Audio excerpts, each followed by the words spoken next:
सभी को good evening. Good evening. कल हमने स्वर पढ़े थे, आज हम वर्ण उच्चारण पढ़ेंगे। ठीक है, सभी को तवर टीचिंग क्लासेज में आपका हार्दिक स्वागत है। और आज हम ट्री के माध्यम से पढ़ेंगे। किस माध्यम से? ट्री के माध्यम से। उच्चारण स्थान क्या पढ़ेंगे? उच्चारण। नवोदय परीक्षा या शिक्षक, पटवार, एलडीसी, यूडीसी, हाईकोर्ट एलडीसी, जितने भी प्रकार की जो राजस्थान में आयोजित होने वाली जो सरकारी एग्जाम है, उनमें हिंदी का एक टॉपिक है उच्चारण स्थान। यहाँ से एक क्वेश्चन जरूर पूछा जाता है।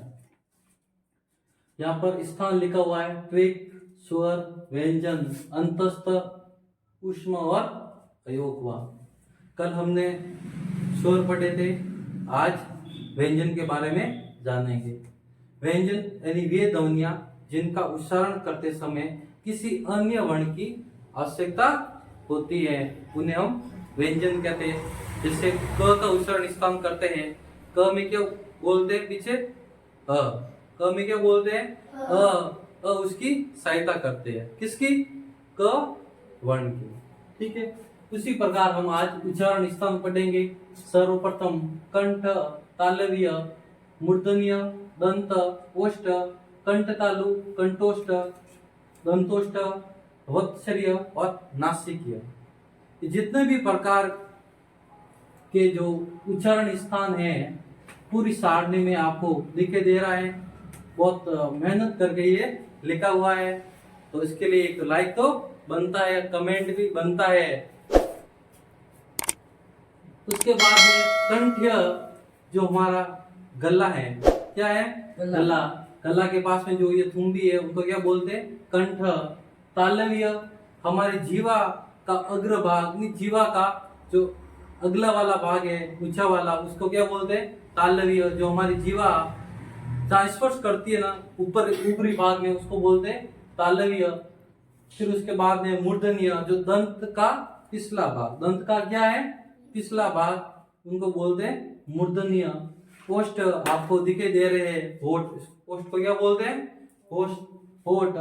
कंठ और तालु, कंठोष्ठ, दंतोष्ठ और वत्सल्य।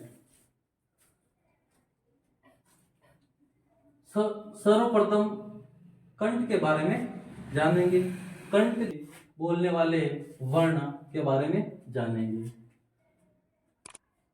उनको याद करने के लिए कैसे निकालने की मशीन को क्या बोलते हैं? एटीएम। क्या बोलते हैं? एटीएम। लेकिन हमको याद रखना केटीएम। क्या रखना? केटीएम। केटीएम दो को याद रखो, केटीएम दो, केटीएम दयो। ठीक है, के मतलब कंठ, टी मतलब तालव्य, एम मतलब मूर्धन्य। याद रखो, केटीएम दयो, द मतलब दंत्य, ओ मतलब ओष्ठ्य। एक सवाल फिक्स आया।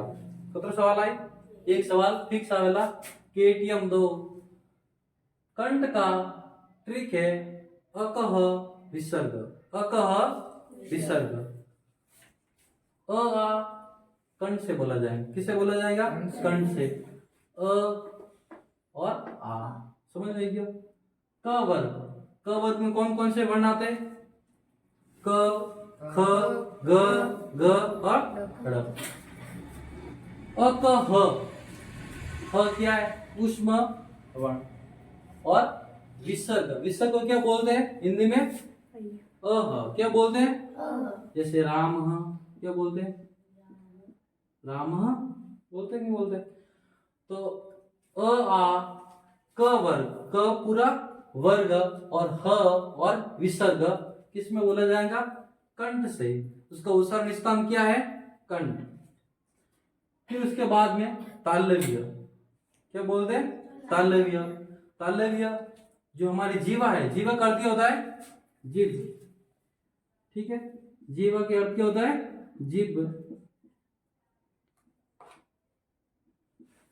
जीभ का ऊपरी भाग जो कि यहाँ पर है ना, जीभ का ऊपरी भाग उनको बोलते हैं तालु। क्या बोलते हैं? तालु। जब हम जीभ तालु से स्पर्श करते हैं तब यह वर्ण बोला जाता है। यहाँ पर क्या लिखा हुआ है, किसकी मात्रा है पहले ये बताओ?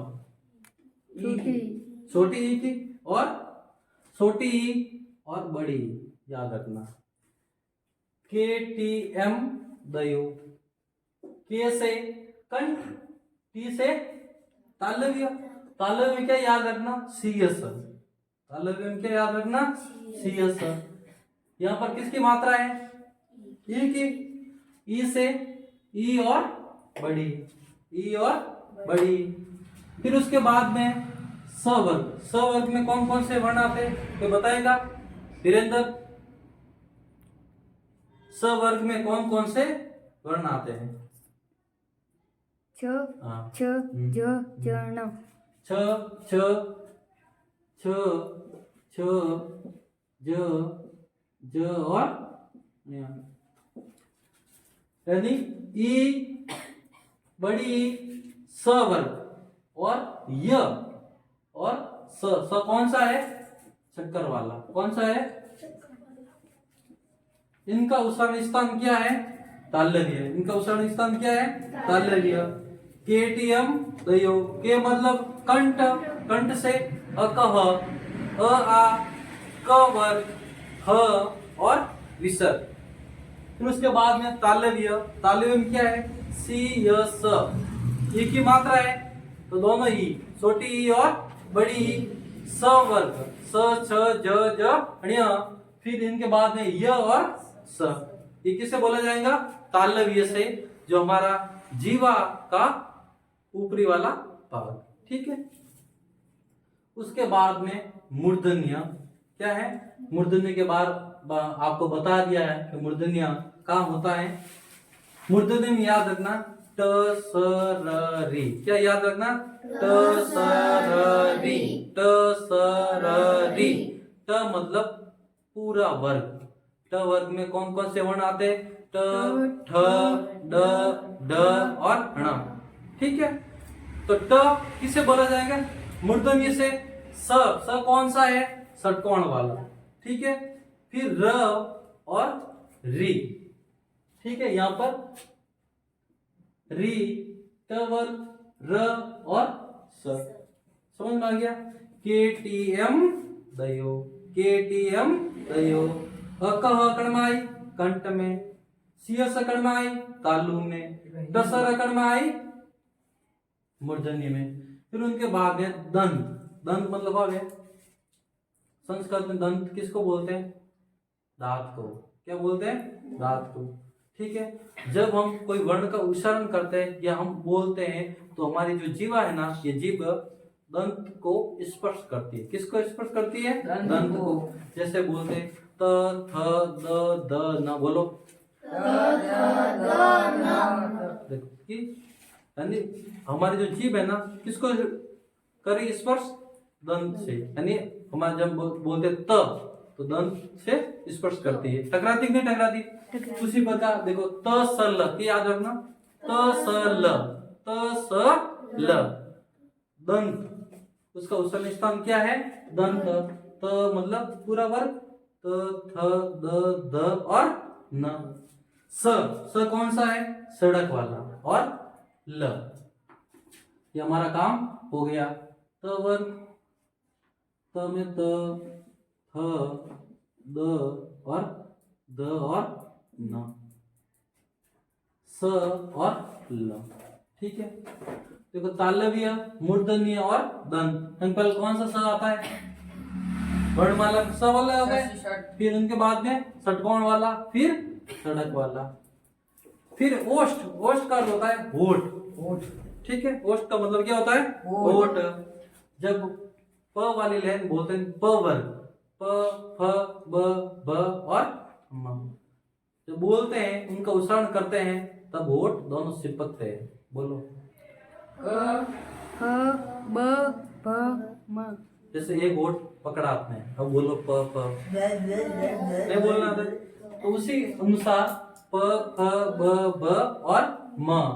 ठीक है। उनका उच्चारण स्थान क्या है? ओष्ठ। ओष्ठ मतलब ओष्ठ। ठीक है, सवाल आ जाए कि प का उच्चारण स्थान क्या है? कंठ, तालव्य, ओष्ठ या मूर्धन्य, तो क्या होगा? ओष्ठ। ओष्ठ। समझ में आ गया? प उ याद रखना, क्या क्या क्या याद रखना? प और उ। प उ यानी प वर्ग और उ और बड़ा उ किस में आएगा? ओष्ठ में। ओष्ठ में। फिर कंठ तालु। कंठ तालु में दो स्वर आते हैं, कौन कौन से? ए और आई। फिर कंठोष्ठ। कंठोष्ठ में क्या आता है? ओ और आउ। फिर दंतोष्ठ में आता है व। ये सवाल बहुत बार बार पूछा जाता है हर एग्जाम में। हर एग्जाम, चाहे नवोदय हो, चाहे बीएसटीसी हो, चाहे शिक्षक भर्ती परीक्षा हो, यानी व का उच्चारण स्थान क्या है? तो ऐसा क्वेश्चन हर बार पूछा जाता है, लोग कंफ्यूज भी होते हैं। ऐसा पूछा जाता है कि व का उच्चारण स्थान क्या है, या फिर व का उच्चारण स्थान क्या है? तो दंतोष्ठ है, कंठ है, तालु है या मूर्धा, क्या होगा? या फिर ऐसा पूछा जाता है कि दंतोष्ठ का उस दंतोष्ठ में कौन सा वर्ण आता है? दंतोष्ठ में कौन सा वर्ण आता है? य, र, ल, व। अब कंफ्यूज हो गए कि नहीं हो गए? सब हो गए। य, र, ल, व। तो दंतोष्ठ में कौन सा वर्ण है? ओनली फॉर व। दंतोष्ठ में कौन सा वर्ण है? ओनली फॉर व, लेकिन य, र, ल नहीं है। ठीक है। Yes sir. उसके बाद में वक्तचर्या क्या है? वक्तचर्या। ये एनसीईआरटी जो बुक्स होती है, एनसीईआरटी दिल्ली और राजस्थान में उदयपुर, ठीक है, उनके द्वारा मानना है न, स, ज, र, ल। न, स, ज, र, ल। ठीक है। उनके बाद में नासिकीय क्या है? नासिकीय जो मुख और नाक से बोला जाता है, उनको बोले अनुनासिक। कौन कौन से? प्रत्येक वर्ग का। वर्ग कौन कौन से? क वर्ग, स वर्ग, ट वर्ग, त वर्ग और प वर्ग। प्रत्येक वर्ग का अंतिम वर्ण, जैसे क, ख, ग, घ, र। ठीक है। छ, छ, ज, ज, ट, ठ, ड, ढ, ण, त, थ, द, ध, न, प, फ, ब, भ, म। यानी अंतिम वर्ण कौन कौन सा? ठीक है, ण, ण्य, ण, न और म। समझ में आ गया? Yes sir. फिर होता है अनुस्वार और अनुनासिक। ये सवाल बार बार पूछा जाता है कि इनमें से अनुस्वार कौन सा है और अनुनासिक कौन सा? ठीक है, उनको बोलते अनुस्वार और इनको बोलते अनुनासिक। जैसे गंगा अनुस्वार। अनुस्वार, कंठ अनुस्वार। ठीक है, चांद अनुनासिक। अनुनासिक, ठीक है, बूंद अनुनासिक। ठीक है। ये आपको समझ में? Yes sir. आपको क्लास अच्छी लगे हाँ सर। तो लाइक करना, कमेंट करना और सब्सक्राइब करना, ठीक है। Yes sir. कल अगले वीडियो में मिलेंगे।